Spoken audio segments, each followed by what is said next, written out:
Deputy CM Keshav Prasad Maurya ने अखिलेश यादव के CM बनाने के ऑफर वाले बयान पर पलटवार किया है। उन्होंने कहा कि सपा तीनों सीटें हार चुकी है, इसलिए अखिलेश जी बहुत तनाव में हैं। उन्हें पता होना चाहिए कि मैं राष्ट्रीय स्वयंसेवक संघ का कार्यकर्ता हूं, हमें पद की लालसा नहीं, हम लोग देश की सेवा के लिए बने हैं। मैं अखिलेश जी को भी 1 साल के लिए संघ की शाखा ज्वाइन करनी चाहिए।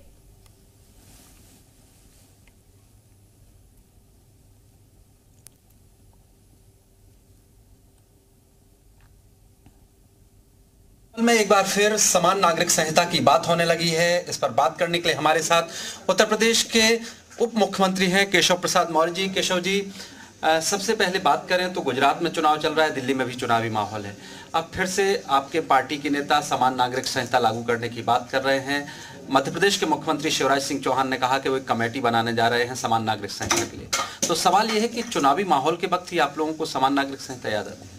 ये ऐसा नहीं है। ये सिर्फ एक छोटे से बेडरूम से मशरूम की खेती करके महीने का 50,000 कमा रही हैं। मशरूम खेती सीखनी है तो फ्रीडम ऐप को अभी डाउनलोड कीजिए। भारतीय जनता पार्टी का जो संकल्प पत्र होता है, जो घोषणा पत्र होता है, या जो हमारी बैठकों के जो विशेष तौर से प्रस्ताव हुए हैं राष्ट्रीय कार्य समिति के, राष्ट्रीय कार्यकारिणी के, राष्ट्रीय अधिवेशन के, उसमें हमने सदा कहा है हम श्री राम जन्मभूमि पर भव्य मंदिर निर्माण के पक्षधर हैं। आज रामलला का भव्य मंदिर बन रहा है।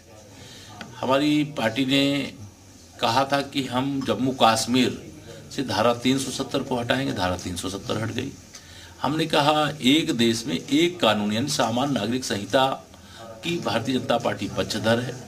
आज भारतीय जनता पार्टी के अधिकांश राज्यों में इस दिशा में कार्य प्रारंभ हो गया है और ये इसमें हमें गर्व है। हमको कोई इसमें मतलब किसी कौन क्या कह रहा है तुष्टीकरण की नीति राजनीति के कारण से इसकी परवाह नहीं करते। हम एकदम स्पष्टता है कि सामान्य नागरिक संहिता इस देश की जरूरत है और जब सबका साथ सबका विकास बिना भेदभाव के सब कुछ हम लोग कर रहे हैं तो बाकी चीज़ों में भेदभाव क्यों रहे। तो इसलिए सामान्य नागरिक संहिता को लेकर के जो भी मध्य प्रदेश की सरकार ने किया, चाहे उत्तराखंड सरकार ने किया, चाहे गुजरात में अभी चुनावी जो संकल्प पत्र आया तो उसमें जनता से जो हमने वादा किया है, चाहे हिमाचल का हो, इसके हम पक्ष में थे, उसी को हम अपना इम्प्लीमेंट करें। लेकिन उत्तर प्रदेश तो सबसे बड़ा राज्य है देश का, उत्तर प्रदेश में भी क्या पीछे नहीं, हम पीछे नहीं, बस इतना आपको बता रहे हैं। बढ़ रहे हैं उस दिशा में? निश्चित तौर से बढ़ रहे हैं और निश्चित तौर से बढ़ेंगे। जल्दी तस्वीर सामने आएगी? हाँ आएगी, आप लोगों को दिखाई जाएगी।